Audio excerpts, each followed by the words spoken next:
Hey fourth graders, welcome to Book-A-Day. Today we are reading one of my favorites. It's called They All Saw a Cat, illustrated and written by Brendan Wenzel. Already I can tell that this book is really special. Look, do you see that award? I made it bigger for you. This book has already received the Caldecott Honor Award. The Caldecott Honor is given out every year by the American Library Association in honor of the most distinguished picture book. Distinguished means like really special. Make sure you're paying attention to the pictures in our story today. Stories are sometimes told with words and pictures.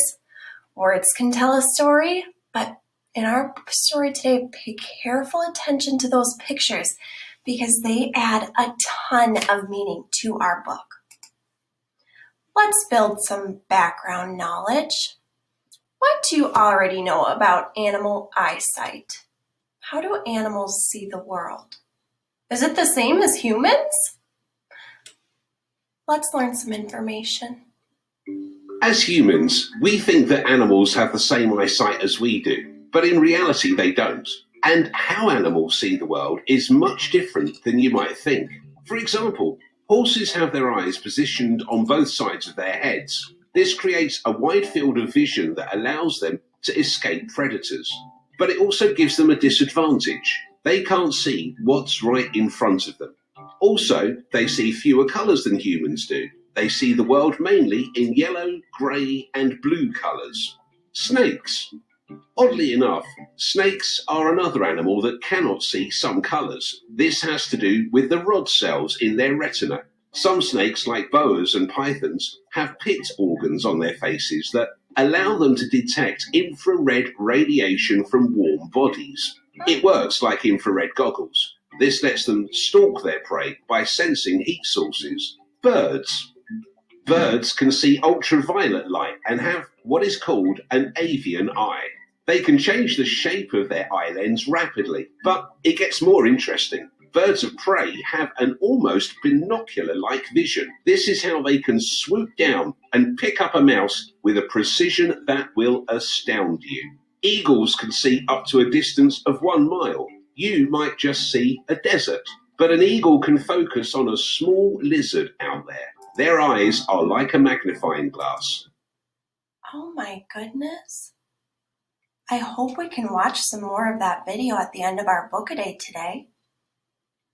Let's start our story. As humans, we think that animals have the same... I don't want to start this again. I wanted to start our story. Let's try this again. Today in our story, we are going to be talking about point of view. Point of view is the way the author allows you to see and hear the text. We're also going to be talking a lot about perspective. Perspective is the way you see something. Perspective is different for each person, and today you'll find out for each animal. Look for repetition. Repetition is the repeating of words or phrases. Look for repetition in this book too. See if you can find it. Here we go. The cat walked through the world with its whiskers, ears, and paws. And the child saw a cat. Look at that text. Do you see how the words, the child, instead of being straight like this or like this, that's called italics.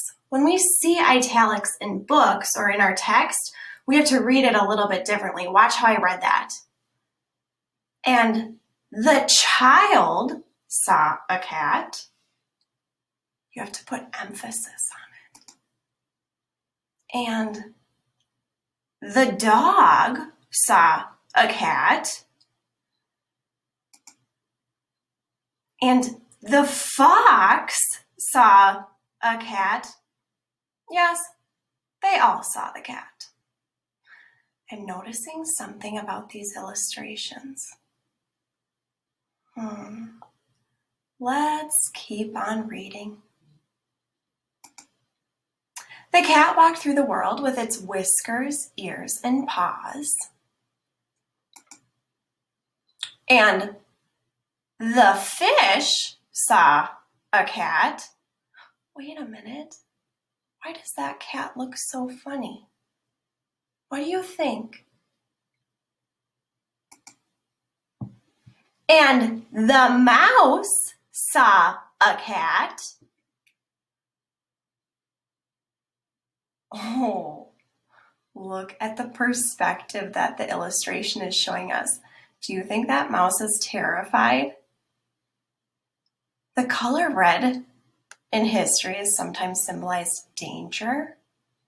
Look at how our illustrator is showing us that how the mouse's perspective is seeing the cat as dangerous.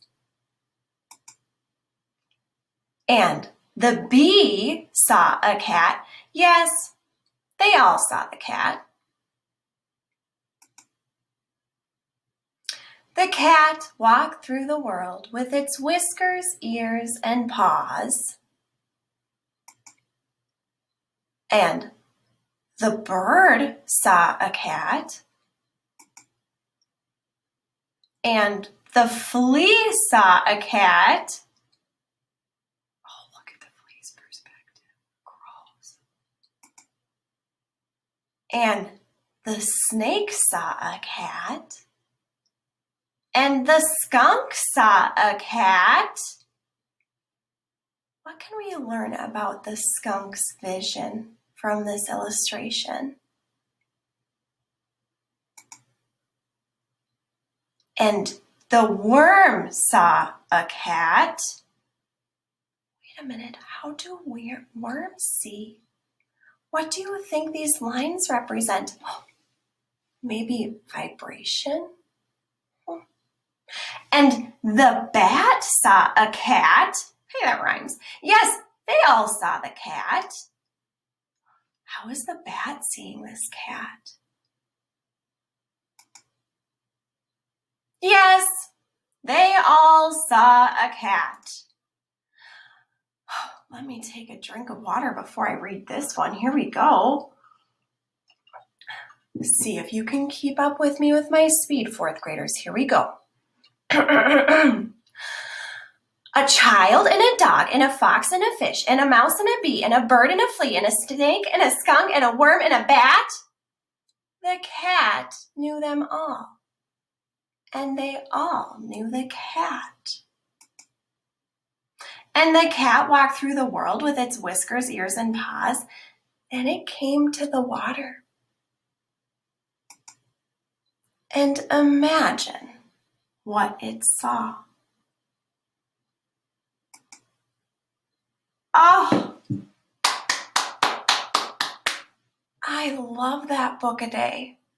If you want me to send you the YouTube link about animals' vision to get a better understanding of animals' perspectives, you send me a message in Hangouts and I will send you that link right away. Thanks for joining me for Book a Day, fourth grade. See you soon.